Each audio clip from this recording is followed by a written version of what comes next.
இயேசுவின் ரத்தம் ஜெயம். கிறிஸ்தியேசுவுக்கு பிரியமான அன்பு சகோதர சகோதரிகளே, இந்த நாளிலும் நம்ம ஒவ்வொருவரையும் இணைத்த தேவனை துதிக்கிறேன்.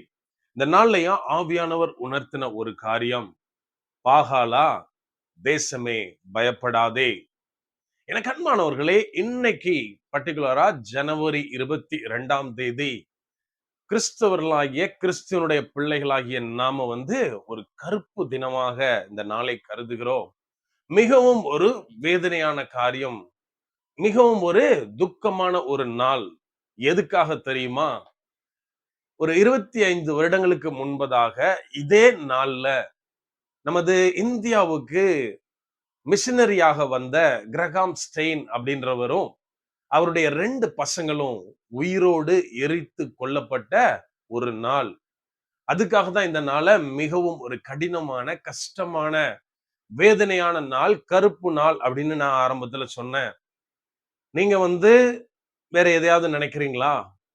உங்களை சுத்தி போய்கிட்டு இருக்க உங்க வாழ்க்கையிலயோ, உங்களுடைய ஊழியத்திலேயோ, இன்னும் நீங்க இருக்க ஏரியாலயோ ஏதாவது ஒரு காரியம் நடக்கிறதுனால இந்த நாளை கஷ்டமா, வேதனையான காரியம், வேதனையான நாள்னு நீங்க நினைச்சீங்களா? எனக்கு அன்பானவர்களே, அதாவது இந்த மிஷனரி நல்ல ஊழியத்தை செய்தவர் கொலை பாதகர்களாலே உயிரோடு கொளுத்து எரிக்கப்பட்டார். ஏன் அப்படின்னா, ஒருவேளை நம்ம நினைக்கலாம், பிரதர், ஒருத்தவங்க நல்லது செஞ்சா அவங்கள யாராவது எரிச்சு கொல்லுவாங்களா? சோ இவர் ஏதாவது தப்பு செஞ்சதுனால தானே அன்னைக்கு ஒரு குரூப் இவரை எரிச்சு கொன்னுது அப்படின்னு நினைக்கலாம். நம்ம இந்தியன் கவர்மெண்ட் இவங்க எரித்து கொல்லப்பட்ட பின்பு இந்தியாவினுடைய உயர்ந்த விருதினை இவங்களுக்கு கொடுத்து, இவங்க மனைவிட்ட கொடுத்து அவங்கள கௌரவம் பண்ணுச்சு. அப்படியானால் ரெக்கார்டடாவே நம்ம சொல்லலாம், இவங்க ஒரு பெரிய நல்ல காரியத்தை, ஒரு பெரிய ஊழியத்தை இவங்க செஞ்சிருக்காங்க. இவர்கள் கொலை பாதகர்களாலே எரித்து கொல்லப்பட்டார்கள் அப்படின்னு நம்ம இன்னைக்கு தைரியமா சொல்லலாம். எனக்கு அன்பானவர்களே, இந்த நாள்ல நம்ம நம்ம நம்மளை சுற்றிலும் சில காரியங்கள் நம்மளுடைய தனிப்பட்ட வாழ்க்கையில இருக்கலாம், இன்னும் நம்ம குடும்ப உறவிலே இருக்கலாம், நம்மை சுற்றி இருக்கலாம், சமுதாயத்துல ஏதாவது ஒரு இடத்துல ஏதாவது ஒரு பெரிய மலை போல கஷ்டமான காரியம் நடக்குது அப்படின்னு நினைக்கிறோமா? இந்த நாள்ல ஆவியானவர் உணர்த்தின ஒரே ஒரு காரியம் என்ன அப்படின்னா, நம்மை சுற்றிலும் நடக்கிற சில பெரிய பூதகாரமான மிகைப்படுத்தப்பட்ட காரியங்களை நம்ம எப்படி பார்த்து பயந்துட்டு இருக்கோமோ அப்படி பார்க்க கூடாது. மாறாக எப்படி பார்க்கணும் அப்படின்னா, ஆவியானவர் சொன்ன ஒரு காரியம், சில பெரிய பெரிய பில்டிங் இனாகிரேட் பண்றப்போ, அதை ஓபன் பண்றப்போ அந்த செரிமனில நிறைய போட்டோஸ் எடுப்பாங்க. அடுத்த நாள் பார்த்தோம் அப்படின்னா பேப்பர்ல அந்த பிரம்மாண்டமா அந்த போட்டோஸ் எல்லாம் வந்திருக்கும். ஏதாவது ஒரு குறிப்பிட்ட சில பத்திரிகையில, சில பேப்பர்ஸ்ல என்ன வந்திருக்கும் தெரியுமா? ஈகிள்ஸ் வியூ, அதாவது கழுகு பார்வை அப்படின்னு சொல்லி அந்த இடத்த போட்டோ போட்டிருப்பாங்க. அதுல பார்த்தா அந்த பில்டிங் ஒரு சின்ன குச்சி மாதிரி, துரும்பு மாதிரி தெரியும். எனக்கு அன்பானவர்களே, இன்னைக்கு நம்ம நினைச்சிட்டு இருக்கலாம், ஓ இந்த இடத்துல என்னை சுற்றி ஒரு பெரிய பூதாகரமான, பயங்கரமான ஒரு காரியம் நடந்துட்டு இருக்கு, அது ஸ்டார்ட் ஆகுது அப்படின்னு நம்ம நினைக்கலாம். ஆனால் தேவன் அதை எப்படி பார்த்துக்கிட்டு இருப்பார் தெரியுமா? ஓ இதுதானா? நான் நினைக்கலாம், ஓ இவ்வளவு பெரிய காரியம் நடக்குதா, இனிமே என்னெல்லாம் ஆகுமே தெரியாத அப்படின்னு என்னுடைய காரியங்களை, என்னுடைய பிரச்சனைகளை குறித்து நான் பார்த்துட்டு இருக்கலாம். ஆனால் தேவன் பார்ப்பாரு, ஓ இதுதான் நடக்குதா அப்படின்னு. இதுதான் நமக்கும் தேவனுடைய பார்வைக்கும் இருக்க வித்தியாசம். எனக்கு அன்பானவர்களே, வேதத்திலிருந்து ஒரு பகுதியை உங்களோடு நான் ஷேர் பண்ண ஆசைப்படுகிறேன். 1 ராஜாக்களின் புஸ்தகத்துல எலியாவை குறித்து, அவனுடைய வாழ்க்கையில் நடந்த ஒரே ஒரு சம்பவத்தை குறித்து நான் பேச ஆசைப்படுகிறேன். இங்கே ஒரு ராஜாவை குறித்து சொல்லப்பட்டுள்ளது. 16வது அதிகாரம் 33வது வசனம். ஆகாப் ஒரு விக்கிரக தோப்பையும் வைத்து முன்னிருந்த எல்லா ராஜாக்களும் செய்ததை பார்க்கிலும் மிகவும் அதிகமாய் பொல்லாப்பான, தேவனுக்கு பிரியமில்லாத காரியங்களை செய்து வந்தான் அப்படின்னு இந்த இடத்துல குறிப்பிட்டுள்ளது. அப்படியானால் அங்க இருக்கிறவங்க எல்லாரும் நினைச்சிருப்பாங்க, ஐயோ இதுக்கு முன்னாடி எவ்வளவு பீஸ்ஃபுல்லா இருந்தோம், இதுக்கு முன்னாடி எந்த ப்ராப்ளம் இல்லையே, இவ்வளவு அடி உழலையே, இவ்வளவு நெருக்கம் இல்லையே, இவ்வளவு கஷ்டம் இல்லையே, வேதனை இல்லையே அப்படின்னு நினைச்சிட்டு இருந்திருப்பாங்க. இப்ப ஆகாப் வந்ததுக்கு அப்புறம் ஐயோன்னு எல்லாரும் அலறி துடித்து கொண்டிருந்திருப்பார்கள். தாங்க விருப்பப்பட்டதை செய்ய முடியாம போயிருக்கு. ஏன்னா அங்க தெளிவாய் சொல்லப்பட்டுள்ளது. தேவனுக்கு எதெல்லாம் பிடிக்காத காரியமோ அதெல்லாம் செஞ்சான் அப்படின்னா தவறான காரியங்கள் மாத்திரமே அவன் செய்து கொண்டிருப்பான். நான் ஆகாப பத்தி பேசுறேன். சோ ஆகாபையே மனசுல நினைச்சிட்டு இருங்க. அடுத்ததாக இங்க என்ன நடக்குது அப்படின்னா 17வது அதிகாரத்துல ஆகாப் எலியாவை சந்தித்தான் அப்படின்னு இருக்கு. வசனம் 17ல இருந்து நம்ம வாசித்தோம் அப்படின்னா தொடர்ந்து அங்க ஆகாப் எலியாட்ட கேட்கிறான், என் நாடு நல்லா இருக்கு, என் நாடு சந்தோஷமா இருக்கு, என் நாட்டை நான் கொஞ்சம் கொஞ்சமாக உயர்த்தி கொண்டு இருக்கிறேன், இன்னும் நிறைய திட்டங்கள் வச்சிருக்கிறேன், இம்ப்ளிமெண்ட் பண்ணிட்டு இருக்கேன், நிறைய நல்ல காரியங்கள் நடக்குது. ஆனா நான் கேள்விப்படுறேன், நீதான் இங்க நாட்டையும் நாட்டில் உள்ள மக்களையும் குழப்பிட்டு இருக்கியா, கலங்க பண்றியா அப்படின்னு ஆகாப் எலியாட்ட கேட்கிறான். எனக்கு அன்பானவர்களே, அதுக்கு எலியா சொல்றாரு, நான் இல்லப்பா அது, நீயும் உன் தகப்பன் விட்டாருமே தெரிஞ்சே பண்றீங்க, நீங்க என்ன பண்றீங்க உங்களுக்கு தெரியும், இருந்ததாலும் நாட்டை நான் உயர்த்துறேன், நாட்டை வளமானதாய் மாத்துறேன்னு நீயா ஒரு பொய்ய சொல்லிட்டு நீ தான் அதை பண்ணிட்டு இருக்க அப்படின்னு அந்த இடத்துல தெளிவாக வேற யாரும் இல்ல, எலியா ஆகாப் ராஜாட்ட இந்த காரியத்தை சொல்லுகிறார். உடனே அங்க என்ன நடக்குது அப்படின்னா, யார் தெய்வம், உண்மையான தெய்வம் அப்படின்னு பாக்குறதுக்காக வசனம் 19ல சொல்லப்பட்டுள்ளது, 450 பாகாலின் தீர்க்கதரிசிகள், 400 எசபேலினுடைய தீர்க்கதரிசிகள், அப்படின்னா மொத்தம் 850 பேர் எங்க வர்றாங்க, கர்மேல் பர்வதத்தின் மேல் வர்றாங்க. இங்கே இஸ்ரவேல் ஜனங்கள் எல்லாரும் ஏதோ வேடிக்கை பார்க்கறதுக்காக நின்னாச்சு. நம்ம அதுக்கப்புறம் தொடர்ந்து வாசித்தா 21வது அதிகாரத்துல எலியா சொல்றாரு, தேவனுடைய ஜனமே, எது வரைக்கும் நீ குந்தி குந்தி நடப்பாய், உனக்கு தெரியும் நீ குரல் கொடுக்கணும், நீ எழும்பணும், தேவன்கிட்ட பிரேயர் பண்ணணும், இதெல்லாம் உனக்கு தெரியும், இருந்தாலும் நீ பண்றது இல்ல. தேவனை ஏதோ ஆசீர்வாதத்திற்காக எடுக்கிற ஒரு ஏடிஎம் மிஷின் மாதிரி நீ யூஸ் பண்ணிட்டு இருக்க. என்னைக்கு நீ உண்மையான தேவன் யாருன்னு ஒரு வைராக்கியத்தோடு திரும்ப போற அப்படின்னு எலியா இஸ்ரவேல் ஜனங்களிடத்தில், தேவனுடைய ஜனங்களிடத்துல கேட்கிறாரு. அதுக்கு அவங்க கிட்ட பதிலே இல்ல. நம்மள மாதிரிதான் சைலண்ட் மோடுக்கு போயிட்டாங்க. அதுக்கப்புறம் அங்க எலியா சொல்றாரு, நான் மட்டும்தான் இருக்கேன் அப்படின்னா அங்க பாருங்க, ஒரு பக்கம் பாகாலுடைய சப்போர்ட்டட், அவரை பாகாலை வணங்குகிற ஜனங்கள் 850 பேரு, இங்க எலியா மாத்திரம் இந்த பக்கத்துல, அவங்க மெஜாரிட்டி, இங்க இவரு மைனாரிட்டி. நான் அவங்களோட கவுண்ட பத்தி பேசிட்டு இருக்கேன்.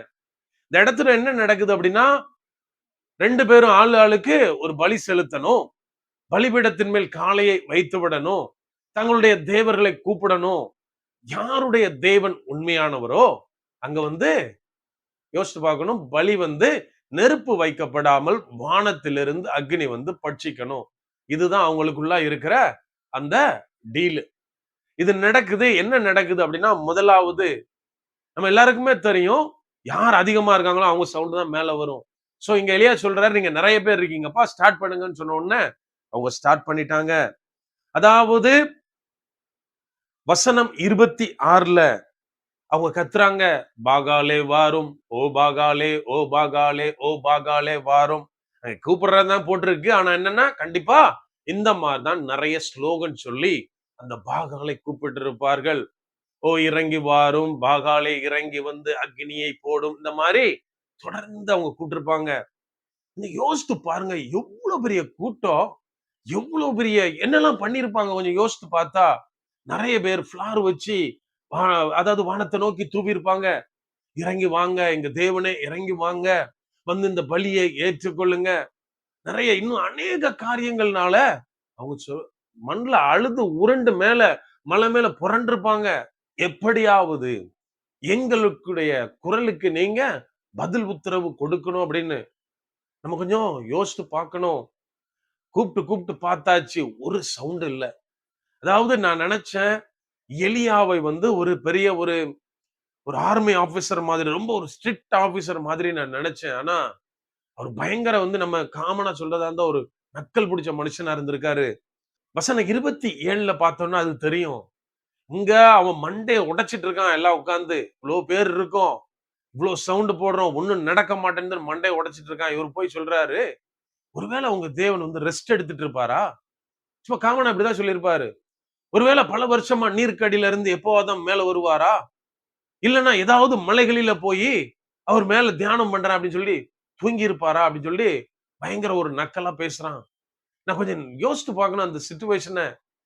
இவ்வளவு பெரிய கூட்டம், இவ்வளவு பெரிய அந்த பலி ஏறெடுக்கப்படுது, அவ்வளவு பேர் இருந்து ஸ்லோகன் சொல்லிட்டு இருக்காங்க. இன்னும் வாட் எவர் என்னெல்லாம் நமக்கு தெரியாத காரியங்கள்லாம் அநேகம் அங்க நடந்துட்டு இருக்கு. இதெல்லாம் நடக்கும் போச்சுல ஒருத்த மாத்திரம் அவன் மைனாரிட்டியா இருந்தாலும் அவன் அது உங்களை பார்த்து கிண்டல் பண்றான். ஏன்னா அவனுக்கு தெரியும் இவங்க எண்ணிக்கையில பெருசா இருக்கலாம், இவங்க ஏறெடுக்கிற காரியங்கள் கற்பனைக்கு எட்டாத அளவுக்கு பெரியதா இருக்கலாம், இந்த உலகமே திரும்பி பார்க்க வைக்கிற அளவுக்கு அவங்களுடைய காரியங்கள் இருக்கலாம். ஆனா அங்க ஒண்ணும் நடக்க போறது இல்ல, ஒண்ணுமே மாற போறது இல்ல. ஏன்னா அவனுக்கு தெரியும் யார் உண்மையான தேவன், யாராலே காரியங்கள் நடக்கும் அப்படின்றத அவன் அறிந்திருந்தான். எனக்கு அன்பானவர்களே, இன்னைக்கு நம்ம நினைக்கலாம், அநேகர் சொல்லலாம், பிரதர் ஏதோ சம்திங் நம்மளை சுத்தி நடக்குது பிரதர், ஏதோ இருள் வந்து சூழ்ந்திருக்கிற மாதிரி, ஒரு அட்மாஸ்பியர்ல ஒரு சேஞ்ச் வந்தது மாதிரி நான் உணர்றேன் அப்படின்னு சொல்லலாம். நம்ம கொஞ்சம் யோசித்து பார்ப்போமா?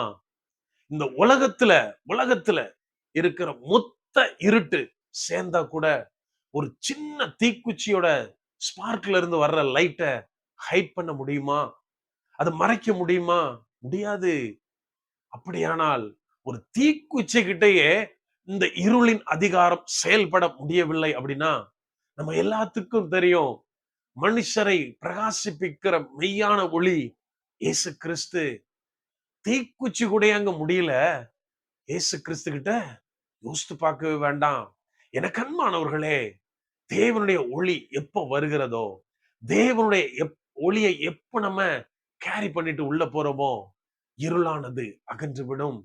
சோ நாம வந்து நம்ம இமேஜின் பண்ண வேண்டாம். ஓ, இருள் மூடுகிறது, இருளானது சில வேளைகளில் அந்தகாரத்தை போல செயல்படுகிறது அப்படின்னு நினைக்க வேண்டாம்.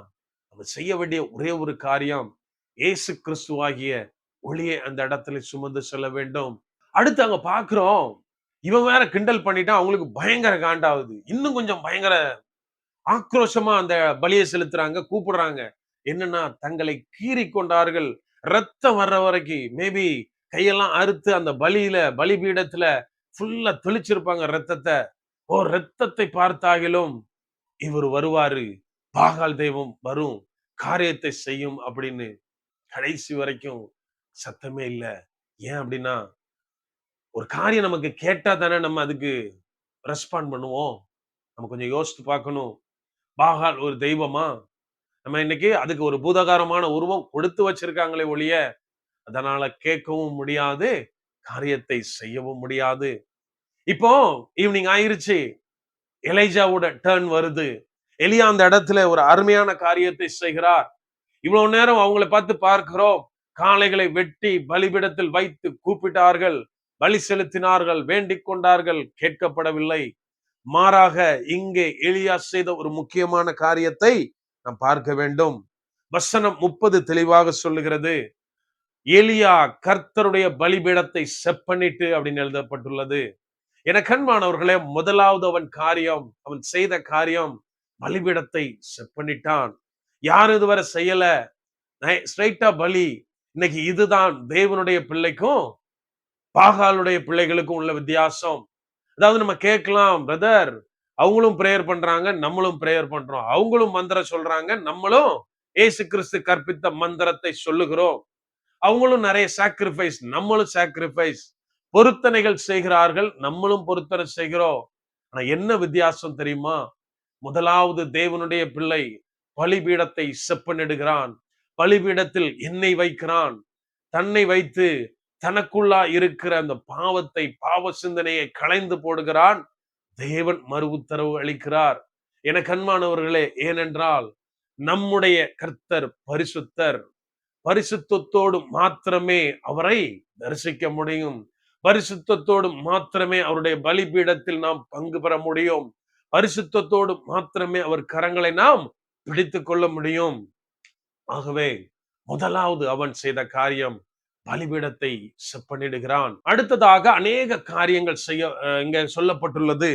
வசனம் 32ல அவன் பலிபீடத்தை சுற்றி ஒரு வாய்க்காலை வெட்டினான். அடுத்த வசனத்தில் 4 குடமாக 3 முறை பலிபீடத்தின் மேல் பலியின் மேல் அவன் ஊற்றுகிறான். வாய்க்காலை சுற்றிலும் நீர் நிரம்பி ஓடியது என்று வாசிக்கிறோம். எதுக்காக அவன் இதை பண்ணணும்? நம்ம கொஞ்சம் யோசித்து பார்க்கணும். அவன் ஒருவேளை பண்ணலன்னா பாகாலுடைய பிள்ளை இத மாத்தி பேசிடுவான். எப்படி தெரியுமா? இன்னைக்கும் நம்மளுக்கு இந்த மாதிரி சம்பவம் நடக்கும். சிலர் தீராத வியாதி அப்படின்னு ஜெபம் பண்ணுவாங்க. ஜெப ஹெல்ப் கேட்பாங்க. நம்ம பிரேயர் பண்ணுவோம். தேவன் சுகத்தை தருவார். இம்மீடியட்டா பாகாலுடைய பிள்ளை, அதாவது தேவனுடைய பிள்ளை இல்லாதவர்கள் என்ன சொல்லுவாங்க தெரியுமா? ஆமாங்க, அவங்க மெடிசன் தானே எடுத்துக்கிட்டாங்க, சோ அது சரியாக்கிருச்சு, அதுல குணம் வந்துருச்சு அப்படின்னு அவங்க ஈஸியா சொல்லிருவாங்க. இங்க அதே மாதிரி தான். ஒருவேளை எலியா அந்த தண்ணி ஊத்தாம அந்த இடம் வானத்திலிருந்து வந்த அக்னியினால் எரிஞ்சிருந்தா பாகாலுடைய பிள்ளை என்ன சொல்லுவான் தெரியுமா? இம்மீடியட்டா அவங்க வாயில இருந்து வர்ற வார்த்தை, ஆமாங்க, காலையில இருந்து சூரிய வெப்பத்துல, சூரிய வெளிச்சத்துல அது இருந்தது. சன்லைட் அது மேலேயே பட்டுட்டு இருந்தது. ஒரு பாயிண்ட்டுக்கு அப்புறம் அது தீப்பிடிச்சு எரிஞ்சிருச்சுங்க. இதுல என்ன பெரிய விஷயம்னு ஈஸியா சொல்லியிருப்பாங்க. எனக்கு அன்பானவர்களே, நான் பாகாலுடைய ஜனங்களை, பாகாலுடைய தீர்க்கதரிசிகளை பார்த்தியே நான் பேசிட்டு இருக்கேன். நம்ம கொஞ்சம் யோசித்து பார்க்கணும். அதனாலதான் அவர் சொல்றாரு, அவர் செஞ்சார் இந்த இடத்துல. என்ன அப்படின்னா, அவ்வளவு தண்ணி கொட்டியாச்சு. இப்போ ஹீட்ன்றது அந்த இடத்துல இல்லாமயே போயிருக்கும். ஈவினிங் சன்லைட் இல்லாம போயிருக்கும். இந்த இடத்தில் எலியா செய்த காரியம், தேவனை நோக்கி கூப்பிட்டாரு. கூப்பிட்ட உடனே குரல் அளிக்கிற தேவனைத்தான் நீங்களும் நானும் ஆராதித்துக் கொண்டிருக்கிறோம். இம்மிடியட்டா வானத்திலிருந்து அக்னி வருது. அது எல்லாவற்றையும் சுட்டெரிக்குது. தண்ணீர் வத்தி போகுது. பலிபீடம் பலி எரிக்கப்படுது. பலிபீடத்தின் மேல் அக்னி இறங்குது. இம்மிடியேட்டாங்க எல்லாமே சேஞ்ச் ஆகுது. ஜனங்கள் கர்த்தரே தெய்வம் என்று தொழுது கொண்டார்கள் என்று வசனம் சொல்லுகிறது. எனக்கு அன்பானவர்களே, இன்றைக்கு நாம் எலியாவாக செயல்படுகிறோமா?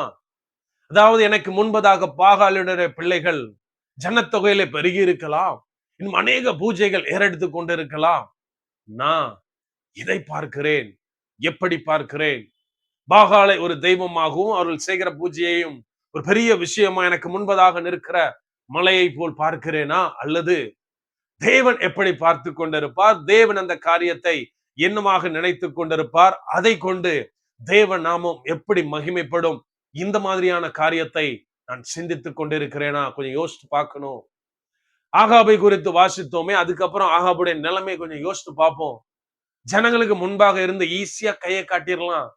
ஈஸியா அங்க ஸ்மைல் பண்ணிட்டு, ஓகே, நமது நாடு முன்னேற்ற பாதையில் செல்லுகிறது, நம்ம எல்லோரும் சேர்ந்து நாட்டை உயர்த்த வேண்டும், நான் அதற்காக பல திட்டங்கள் வைத்திருக்கிறேன் அப்படின்னு ஈஸியா பேசியிருப்பான்.